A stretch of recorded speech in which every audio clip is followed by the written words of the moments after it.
नमस्कार साथियों, स्वागत है आपका YouTube channel PS education hub में।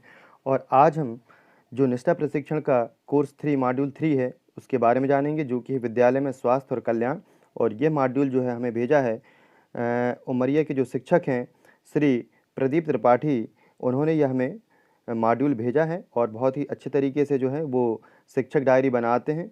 तो किस प्रकार आप भी जो है कोर्स 3 की डायरी बना सकते हैं, तो एक संक्षेप रूप में हम जानते हैं। और हम जानते हैं कि इस कोर्स में क्या-क्या है, किस संबंध में हमें पढ़ना है, या आप इस कोर्स को कर भी चुके हैं, तो एक संक्षेप में जो है सारांश आपको मिल जाती है जानकारी कि इस कोर्स में आपने क्या-क्या पढ़ा है या आपको क्या पढ़ना है। दूसरी चीज़ हम यह जानेंगे कि ये जो डायरियाँ हैं, जितने भी मॉड्यूल हैं, पीडीएफ सामग्री है, वह भी आप प्राप्त कर सकते हैं। कैसे प्राप्त करेंगे उसके बारे में मैं भी आपको बताऊँगा। तो सबसे पहले देखते हैं कि हमें जो ये डायरी है उसे किस प्रकार बनाना है। संक्षेप में हम जानेंगे इस कोर्स के बारे में। कोर्स 3 जो है विद्यालय में स्वास्थ्य और कल्याण है, यानी स्वास्थ्य का मतलब हेल्थ और कल्याण का मतलब है वेल बीइंग।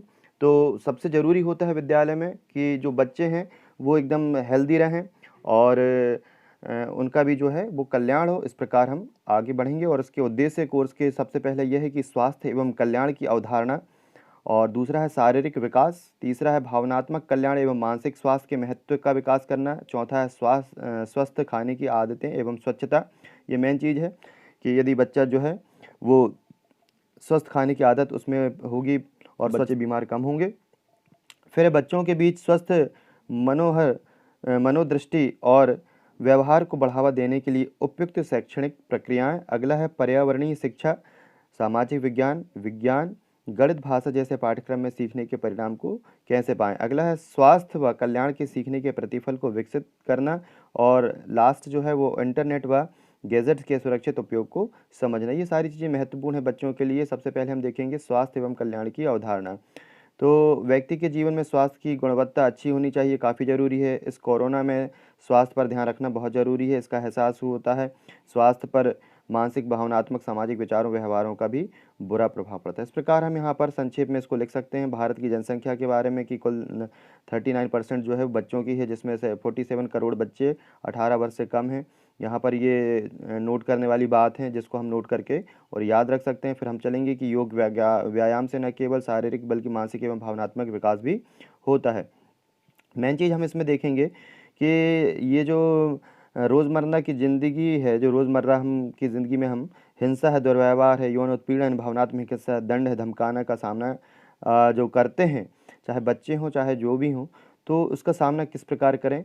यहाँ पर उस चीज़ से हमें बचना है और बच्चों के लिए भी इस प्रकार का सुरक्षित वातावरण तैयार करना है। फिर एक ये चीज़ भी है कि हिंसा के प्रति चुप रहना, रिपोर्ट ना करना, किसी से मदद न लेना, यह सब स्थितियाँ परिस्थितियों को भी ख़राब करता है। इसलिए यहाँ से हम कैसे निकल सकते हैं, इसकी जानकारी भी हम यहाँ पर प्राप्त करेंगे। यह मॉड्यूल कोर्स आप सबको इन्हीं बातों की पूरी जानकारी देगा तथा सोशल मीडिया, इंटरनेट का सुरक्षित उपयोग, क्योंकि आजकल जो इंटरनेट और सोशल मीडिया है, ये लोगों के बीच में तनाव का एक बहुत बड़ा कारण बन गया है। तो उसका सुरक्षित उपयोग जैसे हम करें, जिससे हम तनाव से बच सकते हैं। इस कोर्स में हम अपनी जो है केस स्टडी भी देखेंगे, भूमिका निर्वाह वीडियो से स्वस्थ व कल्याण को कैसे विकास करेंगे सीखेंगे। तो संक्षेप में आप अपने हिसाब से इस मॉड्यूल को जो है वो लिख सकते हैं। एक सुझावात्मक जो मॉड्यूल का तरीका है, एक डायरी है, वो बता रहा हूँ। साथ ही इसकी पीडीएफ भी मैं आपको उपलब्ध कराऊंगा। वीडियो को अंत तक देखें। शारीरिक वृद्धि एवं विकास की बात यहाँ करते हैं कि शारीरिक वृद्धि जो होती है, ये हम बीएड में भी और डीएलएड जब करते हैं, डीएड करते हैं, उस समय भी हम इन चीज़ों को पढ़ते हैं कि शारीरिक वृद्धि विकास किस प्रकार होता है। 4 अवस्थाएं होती हैं, बचपन होता है, किशोर अवस्था होता है, फिर यौवन आता है और फिर वृद्धावस्था होती है। प्रत्येक अवस्था में शारीरिक वृद्धि स्वास्थ्य के लिए देखभाल जरूरी होती है। इस प्रकार हम यहाँ पर चारों अवस्थाओं के बारे में जान सकते हैं। फिर जीवन के विभिन्न चरण होते हैं। जीवन के चरण के बारे में कई चरण आते हैं। बाल्यावस्था से लेकर वृद्धावस्था ये चरण जो है परिलक्षित होते हैं। हमारे शरीर में परिवर्तन प्राकृतिक, सामान्य और स्वस्थ है। यह मानव वृद्धि व विकास को जरूरी अंग है। सभी बदलाव एक समय में नहीं होते हैं। एक ही उम्र के दो बच्चों में भी जो परिपक्वता होती है वो अलग अलग हो सकती है। उसके अनुभव अलग अलग हो सकते हैं, उसका आसपास का वातावरण अलग अलग हो सकता है। इस प्रकार जो है कई प्रकार की होती है। कभी-कभी क्या होता है कि बच्चों का अलगाव होता है, शारीरिक विकास में अंतर होना उसका तनाव का कारण बन जाता है। जब बच्चे को देखता है एक दूसरा बच्चा कि उसके जो है वो हार्मोनल्स परिवर्तन जल्दी हो गए हैं, कुछ बच्चों में देर से होते हैं, इस कारण भी कुछ बच्चे अपने आप में तनावग्रस्त हो जाते हैं। तो कई बार बच्चे बहुत तेज़ी गति से परिपक्व होते हैं, बढ़ते हैं, कुछ लोगों का जो विकास होता है वो थोड़ा-सा धीमा हो जाता है। तो इसमें भी बच्चा जो आंतरिक रूप से थोड़ा-सा मानसिक तनाव के साथ रहने लगता है।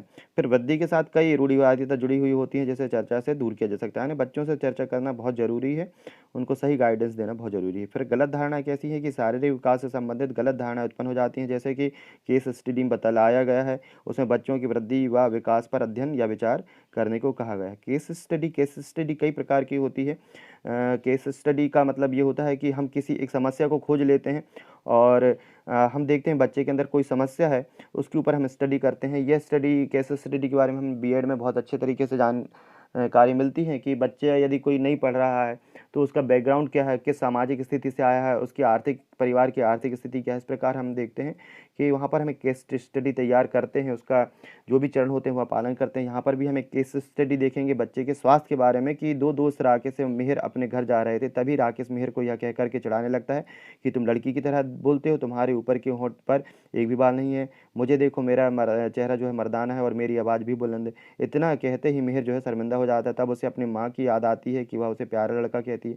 वह माँ से इस बारे में चर्चा करने की सोचकर घर जाता है और अपनी माँ से पूछता है कि माँ, मुझ में क्या कमी है।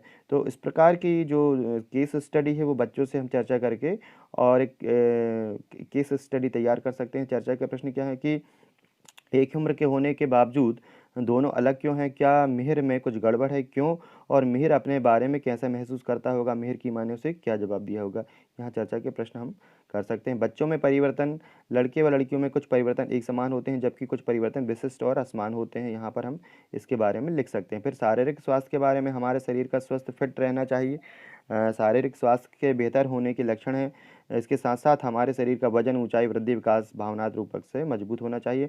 जो अभिभावक हैं या जो शिक्षक हैं वो भी अपने बच्चों के ऊपर निरंतर जो है दृष्टि बनाए रखें और वो देखें कि उनका जो विकास है भावनात्मक है, शारीरिक है, सब प्रकार का हो रहा है कि नहीं हो रहा है। नहीं हो रहा है तो वो जो है चिकित्सकों से सलाह ले सकते हैं। शरीर के स्वस्थ रहने से शरीर का आकार, वजन, हृदय की कार्यक्षमता, रक्त परिसंचरण आदि में सुधार रहता है। तो इस प्रकार हमेशा जो है अभिभावकों के और शिक्षकों को जो है वो बच्चों के प्रति शिक्षा के अलावा अन्य जो उसके स्वास्थ्य संबंधी जानकारी है उसको उससे भी उनको अवगत रहना चाहिए। शारीरिक स्वास्थ्य के जो घटक हैं, सबसे पहला शक्ति है कि व्यक्ति के अंदर शक्ति होना ही स्वास्थ्य का प्रमुख लक्षण है। फिर गति होना चाहिए, जो भी कार्य कर रहे हैं निश्चित गति रहे, उसमें निश्चित समय में निश्चित चली गई दूरी को गति कहते हैं।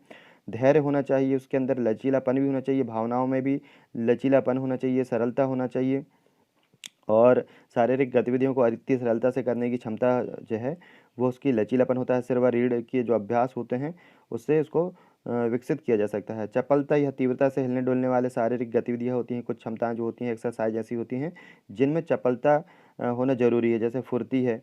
इस प्रकार फिर स्वास्थ्य संबंधी गतिविधियाँ, और ये स्वास्थ्य संबंधी गतिविधियाँ दो प्रकार की होती हैं। भीतरी गतिविधियाँ होती हैं, फिर बाह्य गतिविधि होती हैं। भीतरी गतिविधियों में जैसे डांस करना, योग करना, संतुलन के लिए किसी वस्तु का उपयोग करना।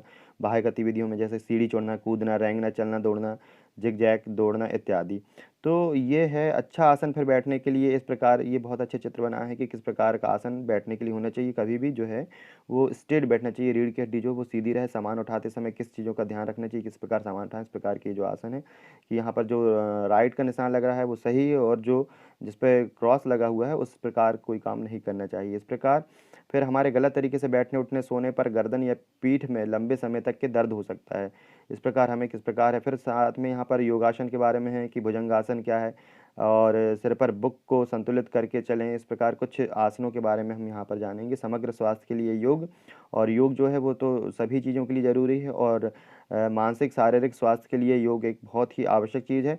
स्वस्थ रहने के लिए आज के समय में योग करना बहुत ज़रूरी है। योग से आप सुरक्षित और स्वस्थ जीवन लंबे समय तक के जी सकते हैं। इस प्रकार जो है किस प्रकार की योग मुद्रा होती हैं, देखिए आप यहाँ पर चित्र सहित बहुत अच्छे से बताया गया है। भुजंगासन किस प्रकार की होती है, यहाँ पर देखिए योग मुद्रासन में दोनों हाथ पैरों पर पालती मार करके बैठ जाते हैं। और फिर ये पर धनुरासन, धनुष की भांति बन जाते हैं। हलासन जो है बहुत सरल तरीके से कर सकते हैं। भस्त्रिका प्राणायाम जो है आजकल तो सभी जानते हैं कि भस्त्रिका कपालभाति प्राणायाम क्या है। योगाभ्यास करने के जो निर्देश हैं कि किस प्रकार करना चाहिए, ये बहुत महत्वपूर्ण बात होती है कि ये कभी भी जो है वो खाली पेट ही अभ्यास करें या खाना खाने के 2 से 3 घंटे बाद अभ्यास करना चाहिए। प्रातःकाल का अभ्यास उत्तम होता है। योग के समय कपड़े हल्के व आरामदायक होना चाहिए। स्वास्थ्य पर खराब जैसे सर्दी बुखार होने पर योग नहीं करना चाहिए। प्राकृतिक जगहों पर बैठकर शुद्ध हवा जहाँ मिले वहाँ योग करें। योग करने की जो बुक होती है योग स्वास्थ्य संबंधी जीने की जो तरीका है वो एनसीईआरटी की साइट पर भी मौजूद होती है, और आप अधिकांश जो है वो टीवी के माध्यम से भी आपको जानकारी प्राप्त हो जाती है। बच्चे अपनी क्षमता के अनुसार ही योग करें। यम और नियम ऐसे सिद्धांत हैं जो हमारे व्यक्तिगत सामाजिक जीवन को मदद करते हैं। यम के 5 सिद्धांत हैं, अहिंसा है, सत्य है, अस्तेय यानी ईमानदारी है, ब्रह्मचर्य यानी संयम, और अपरिग्रह यानी सभी में समभाव। और नियम के 5 सिद्धांत हैं, सोच यानी स्वच्छता जीवन में बहुत जरूरी है, फिर संतोष है, तपस है, स्वाध्याय है, ईश्वर है, और प्राणिधान। ये बहुत महत्वपूर्ण सिद्धांत हैं, इन्हें याद होना और जीवन में उतारना बहुत जरूरी है। भावनाओं को समझना, फिर भावना शब्द की जो उत्पत्ति है लैटिन मूल के मूवर से हुई है, जिसका अर्थ है आगे बढ़ना, मार्गदर्शन करना। भावना हमारे व्यवहार की मार्गदर्शन करती हैं। स्वस्थ, खुशी, समृद्धि का अनुभव ही कल्याण है। भावनाएं 2 प्रकार की होती हैं, एक सकारात्मक और नकारात्मक। तो व्यक्ति के अंदर जो है वो सकारात्मक भावनाओं का होना बहुत ज़रूरी है, और सकारात्मक भावनाएं कैसे उसके अंदर प्रेरित हों वो चीज़ें और वो काम करना भी बहुत ज़रूरी है। तो जैसे कभी कभी बच्चे रोते झगड़ते हैं, ऐसे में शिक्षक तथा पालक दोनों उनकी भावनाओं को समझे तथा उन्हें समय देकर के उनकी समस्याओं का दूर करे। फिर गतिविधि मुख्य गुण, जो कोर स्ट्रेंथ है, प्रत्येक व्यक्ति के पास अलग अलग मुख्य गुण होते हैं, चाहे वे मूल्य, विलक्षणताएं, स्वभाव विशेषताएं, दृष्टिकोण, विश्वास ही क्यों ना हो। मुख्य गुणों में से जो है सामूहिक कार्य, शारीरिक व्यायाम, क्षमता, संगीत, प्रतिभा, विनम्रता, रचना, जिज्ञासा, साहस, दया, हास्य भी हो सकते हैं। इसके लिए एक गतिविधि आप अपने विचार साझा कर सकते हैं, जिसमें आप बताएं कि मैं ईमानदार हूँ, मेरे पास 2 मित्र हैं, मैं क्रिकेट अच्छा खेलता हूँ। हम अपनी बातें व भावनाएं साझा कर सकते हैं। इस प्रकार भावनाएं इस प्रकार एक दूसरे से साझा करते हैं। यह है तनाव प्रबंधन। और आज के जो समय है इसमें जो है वो बहुत ज़्यादा जो है व्यक्ति तनाव में रहता है, तो उसका प्रबंधन कैसे करें। तो सबसे अच्छा जो तरीका होता है वो होता है संगीत सुनना। यदि आप संगीत प्रिय हैं, संगीत प्रेमी हैं, तो आप संगीत सुन करके आप अपना तनाव को अलग कर सकते हैं। फिर दूसरा होता है ध्यान करना, मेडिटेशन करना, प्रार्थना करना। जो आप ईश्वर किसी भी जो ईश्वर की आराधना करते हैं, पूजा पाठ करते हैं, किसी भी धर्म को, संप्रदाय को मानते हैं, लेकिन आप उसमें एक प्रेयर होती है सभी धर्म संप्रदायों में, और आप अपने ईश्वर, अपने आराध्य के प्रति जो प्रार्थना करते हैं वो भी आपको तनाव मुक्त करने में बहुत मदद करता है। फिर साथ में इसके साथ खेलना भी है, सीढ़ियों पर चढ़ना उतरना, यानी अपने मन को जो है अन्य चीज़ों में लगाना, तो आप इससे तनाव से बहुत अच्छे से मुक्त हो सकते हैं। फिर भरोसेमंद व्यक्ति से बात करके, हर किसी से नहीं, जो आपका विश्वसनीय है उससे आप बात करें, ज़्यादा अच्छा लगेगा। व्यायाम करें, रचनात्मक कार्य करके, किसी की हेल्प करके भी आपको बहुत अच्छा लगेगा। पसंद का टीवी प्रोग्राम, फिल्म देखें, इस प्रकार आप तनाव को अलग कर सकते हैं। केस स्टडी फिर क्या है, सकारात्मक नकारात्मक सहकर्मी का प्रभाव। एक बालक पढ़ने में काफ़ी रुचि रखता था, मगर कक्षा 11वीं में उसे जो है कुछ दोस्तों के साथ वह क्रिकेट खेलने लग गया। उसे पता चला कि वह अच्छा स्पिन गेंदबाज है, लेकिन अब उसके माता पिता चिंतित रहते हैं कि वह क्रिकेट ज़्यादा खेल रहा है और कहीं उसकी पढ़ाई प्रभावित ना हो। इसमें चर्चा के प्रश्न क्या होंगे, क्या माता पिता का उसकी पढ़ाई के लिए चिंतित होना सही था? क्या उस लड़के को खेल छोड़ देना चाहिए? फिर स्वस्थ आदतें, स्वस्थ आदतें हर किसी में जो हैं वो होना बहुत ज़रूरी है। कुछ आदतें अच्छी होती हैं जिन्हें अपनाना उचित होगा। दिन में 2 बार ब्रश करना, भोजन के पहले हाथ साबुन से धोना, शौच के बाद भी हाथ धोना, खांसते छींकते के समय मुंह पर रुमाल टिश्यू रखना, कोविड-19 के इस समय पर मास्क, सैनिटाइजर, सामाजिक दूरी जो है उसका ध्यान रखना, नाखून हमेशा काटे हुए होना चाहिए, साफ सुथरे कपड़े पहनने चाहिए, स्वस्थ ताज़ा भोजन खाएं, योग खेल कूद व्यायाम करें, सुबह जल्दी उठें और रात में भी जल्दी 10 बजे तक के सोना चाहिए। कुछ आदतें बुरी होती हैं जो हमारे स्वास्थ्य पर नकारात्मक प्रभाव डालती हैं।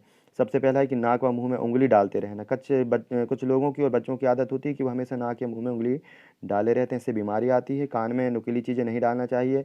स्वच्छता का हमेशा ध्यान नहीं रखते हैं, इस प्रकार की भी गलतियां करते हैं। ताज़ा भोजन न करके बासा खाना खाते हैं, खड़े होकर के पानी पीना, ये बहुत गलत आदतें होती हैं, जिससे कई प्रकार की शारीरिक समस्याएं जो है वो बाद में जा के उत्पन्न होती हैं। इसके बाद संतुलित आहार, संतुलित आहार के बारे में पढ़ेंगे कि संतुलित आहार जो होता है जिसमें प्रोटीन, वसा, कार्बोहाइड्रेट, विटामिन और मिनरल्स जैसे पोषक तत्वों से युक्त भोजन होता है। ऊर्जा देने वाले जो हैं क्या क्या हैं, ये एक सारणी हमें मिलती है, वो हम यहाँ पर पिरामिड बना सकते हैं। और कई विषयों में स्वास्थ्य व कल्याण, इसके बारे में भी हम यहाँ पर पढ़ेंगे, जानकारी करेंगे। और फिर जो भी ये आप नोट्स बनाते हैं ये आप अपने अनुसार, अपनी क्षमता अनुसार आप लिख सकते हैं। स्कूल में सुरक्षा एवं निर्भयता, दूसरा काम ये भी है कि स्कूल में जो है वो सुरक्षा और निर्भयता का वातावरण देना बच्चों को बहुत ज़रूरी है, जिससे जो यौन उत्पीड़न व हिंसा पर बच्चों को जानकारी देना जरूरी है। इनसे डरना नहीं चाहिए। अगर आपके साथ हिंसा या यौन उत्पीड़न जैसी घटनाएं हुई हैं तो आप अपने माता पिता, शिक्षक को बताएं। इसके लिए सरकार ने पॉक्सो एक्ट बनाया है जो बच्चों के लिए बनाया गया है। इंटरनेट एवं सोशल मीडिया पर अपनी व्यक्तिगत जानकारी ना शेयर करें, ये बहुत महत्वपूर्ण बात है। कुछ लोग जो है अपने मोबाइल नंबर है, अपने नाम वगैरह जो हैं, आधार कार्ड नंबर, ये डाल देते हैं जानकारी। तो कभी भी सोशल मीडिया पर आप अपनी व्यक्तिगत जानकारी शेयर ना करें, क्योंकि सोशल मीडिया एक ऐसा प्लेटफॉर्म होता है जहाँ पर हज़ारों लाखों करोड़ों लोग जुड़े हुए होते हैं, और ना जाने कौन सा व्यक्ति जो है वो आपकी सोशल नंबर जो है, आपकी जानकारी है, उसका गलत उपयोग कर ले। तो इसलिए कभी भी, आजकल जो अधिकांश फ्रॉड होते हैं वो मोबाइल के थ्रू होते हैं, तो कभी भी अपने मोबाइल नंबर वगैरह हैं, जानकारियाँ हैं, वो शेयर न करें। आप अपने जो खास लोग हैं वहीं तक के शेयर करना चाहिए। बच्चों के प्राकृतिक आपदा जैसे भूकंप, बाढ़ आदि की जानकारी दें। इनसे निपटने या सुरक्षित करने के भी उपाय बताएं। हिंसा और उत्पीड़न के बारे में जो है वो बताएं कि किस प्रकार इससे जो है वो दूर हो सकते हैं। घटना, फिर यहाँ पर कुछ उदाहरण दिए हैं कि किस प्रकार यहाँ पर हम देख सकते हैं। इंटरनेट गैजेट्स और मीडिया के सुरक्षित उपयोग को बढ़ावा दें। और ये जो है जानकारी के लिए इंटरनेट गैजेट्स और मीडिया जो है, इनके सुरक्षित साधनों का बढ़ावा देना है। यदि ये बच्चा इंटरनेट देख रहा है, आपका इंटरनेट के माध्यम से जो भी चीज़ देख रहा है, तो आपकी जानकारी में होना चाहिए कि बच्चा क्या है। और कुछ सिक्योरिटीज़ भी रहती हैं, वो भी आप उस पर अप्लाई कर सकते हैं। कभी कभी विज्ञापन में भी सूचनाओं में पढ़कर इंसान भ्रम व धोखे में आ जाता है। बच्चों व अन्य व्यक्तियों तक यह संदेश या जानकारी जरूर दें कि अपनी व्यक्तिगत जानकारी अपरिचित को न दें।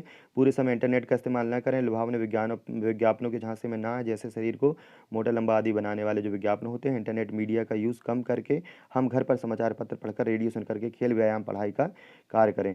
इस प्रकार इंटरनेट के बारे में भी यहाँ जानकारी करते हैं। पोर्टफोलियो तो एक ऐसी चीज़ है कि सभी शिक्षकों ने जो है एक फाइल बनाई होगी जिसमें बच्चे की समस्त जानकारी उसमें उपस्थित होती है। शिक्षक का चिन्ह या पोर्टफोलियो शब्द नया नहीं है। जैसे कि हम अपने विद्यालय में सभी बच्चों की पोर्टफोलियो फाइल तैयार करते हैं, ठीक उसी तरह शिक्षक भी प्रत्येक कोर्स के लिए किसी भाग विषय पर अपने विचार, गतिविधि, मुद्दों पर प्रकाश डालते हुए पाठ्यक्रम की विषय वस्तु पर प्रकाश डालें। इस प्रकार ये जो आपकी शिक्षा डायरी यहाँ समाप्त होती है। इसके साथ यदि आप इसको PDF में प्राप्त करना चाहते हैं तो एक डिस्क्रिप्शन में एक लिंक देता हूं मैं आपको टेलीग्राम ऐप की। टेलीग्राम एक बहुत सुरक्षित और अच्छा ऐप है। यहाँ अनेक जानकारी मिलती है। इसके ऊपर भी एक मैंने वीडियो बनाया हूँ, आप ऊपर आई बटन में जाकर के इस संबंध में जानकारी ले सकते हैं। और डिस्क्रिप्शन में जाकर के आप टेलीग्राम ऐप के माध्यम से टेलीग्राम ऐप आप डाउनलोड करें। उसके बाद आप इस PDF को और इससे के अलावा अन्य जो PDF फाइल हैं, अन्य डायरियाँ हैं और शिक्षण सामग्री से संबंधित जितनी भी चीज़ें हैं वो आप वहाँ पर प्राप्त कर सकते हैं। और जो टेलीग्राम ऐप है वो बहुत सुरक्षित है। वहाँ किसी भी प्रकार से आपका नंबर शो नहीं होता है, और आप वहाँ आसानी से जा कर के, और व्हाट्सएप की बात ही है। और किस प्रकार इसको डाउनलोड करना है, यदि ये आपको जानकारी नहीं है तो कमेंट बॉक्स में आप लिखें, तो एक डाउनलोड करने का, उसको यूज़ करने का जो तरीका है वो भी आपको बताऊंगा। वीडियो अच्छा लगा हो तो लाइक शेयर करें। चैनल को अभी तक सब्सक्राइब नहीं किया है तो चैनल को सब्सक्राइब जरूर करें। धन्यवाद।